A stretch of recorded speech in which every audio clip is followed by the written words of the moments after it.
আমার সাইকেলের কালারেই নিল ওর বাবা। এই যে দোকান থেকে এখন গাড়ি রেডি হয়েছে, আমরা এখন সাইকেলে যাব, ছেলে আর আমি, আর বাবা এই যে স্কুটি নিয়েছে রেডি বেরোবে।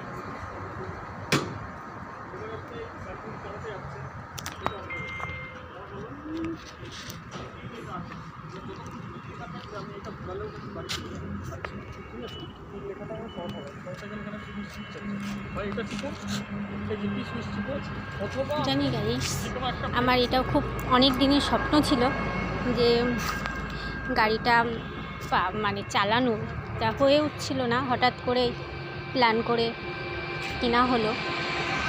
আজকে আমি খুব হ্যাপি। প্রথম উদ্বোধন ওর বাবা করবে, তারপরে আস্তে আস্তে আমাকে শিখতে হবে। টাটা গাইস, বাড়ি যেয়ে আবার দেখা হচ্ছে।